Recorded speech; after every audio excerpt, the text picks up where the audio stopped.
Hello everyone, I hope you're all doing very well. So today we're just punching through this week's requested videos from the viewers. This one is today, hey Cap, I'd like to suggest another video topic. I'd love to see some tactics on how to avoid showing it up on Datalink. So presumably he means from AWACS. Well, it's from any radar really, and the same thing will apply to any radar. So whether this is AWACS, whether this is Datalink input from flight members or anyone else on the Link 16 or whatever, it's all going to be the same. Especially on Persian Gulf, and it will work the same on any map, FYI.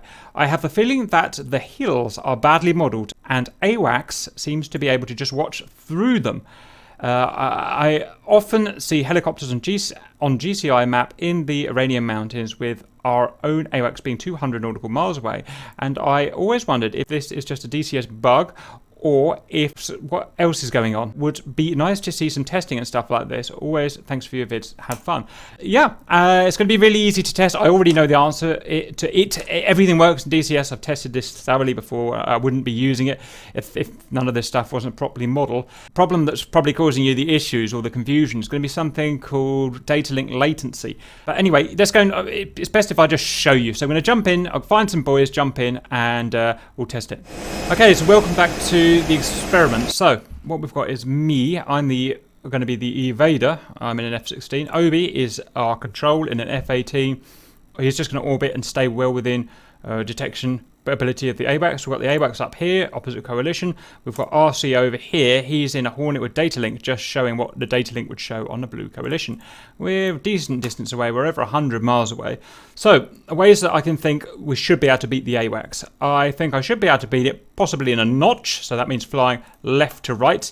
Opposed to the AWACS at a certain range. It will only work at a certain range. Maybe 100 will work, maybe it won't, so we'll have to see. FYI, the radar cross-section of this F-16 is large. It's 4 meters squared, which is very big. The second way I think we should be able to beat it is by going very low. So that's the second thing we'll try. The ground filtering just isn't good enough to pick me up when I'm on the deck.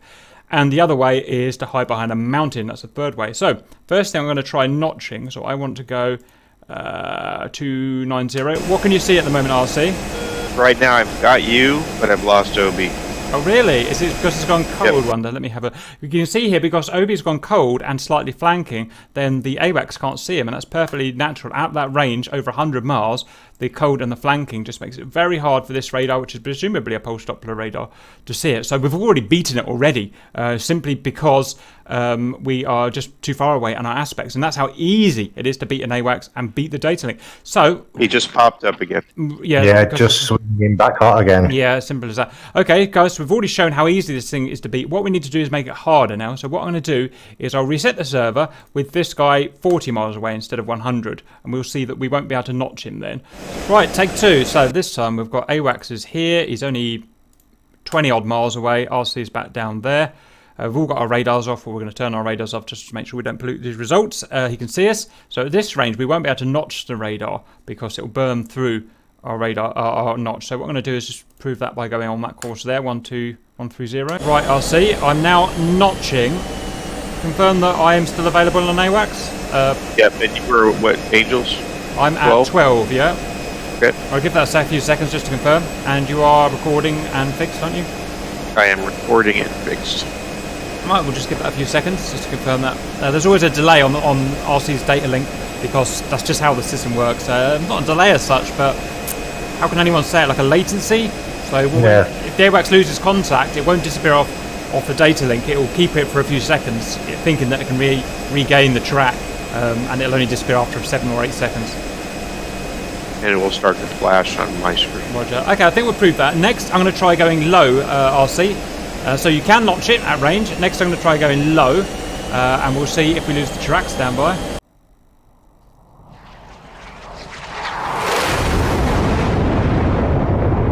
Right, if my theory is correct, you should be starting to lose my track soon.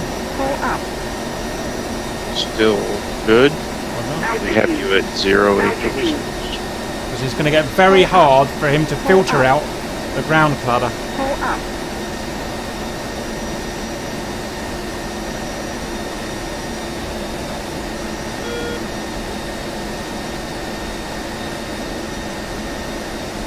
Horrible ground effect in this thing. How's that looking, RC?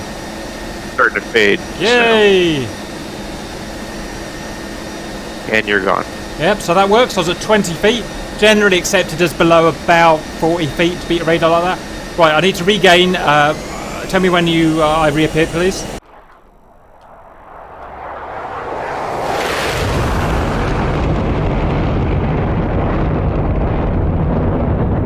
You should be able to see me. Okay, you're back. I'm back. Right, okay, I'll see. Next, I'm going to hide behind a hill, just to prove that the line of sight method works, or it should do at least. So he's out there, over there somewhere. Oh, I see him. I see a tiny little... Oh no, there's a bug on my screen.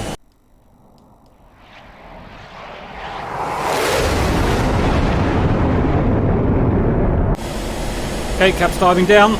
Good luck, RC. You'll need it. Altitude. Altitude. Pull up.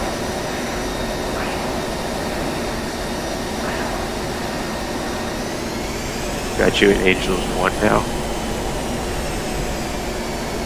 Altitude. Defeating physics somehow. But let's carry on. Got you at Angels -3. It's because the track is predicting where I should have gone. Yeah. Altitude. Altitude. And you're fading. Yay! And you're gone.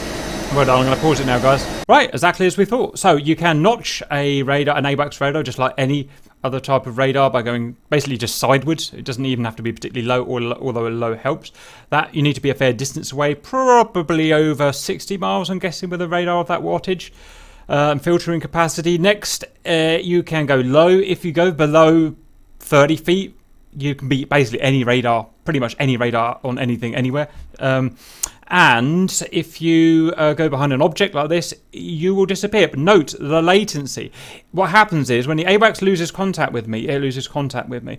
But RC's Datalink, and the AWACS's Datalink technically, accept it's lost me, but they keep tracking on my present course, or last known course, for about 7 to 8 seconds, I think WAG says, in the hope that it will pick me up again somewhere along that course. If it does pick me up again, great. It reinitiates itself from where it's picked me up on. If it doesn't pick me up again, I will eventually fade after 8 seconds or so, and that's it, and I'll be a new contact when I come back. So that's it. Line of sight works, going low works, and notching works on an AWACS. Can't think of anything else to say there. Anything you want to add, boys? Nope. Looks good. Wicked. I think it's all covered.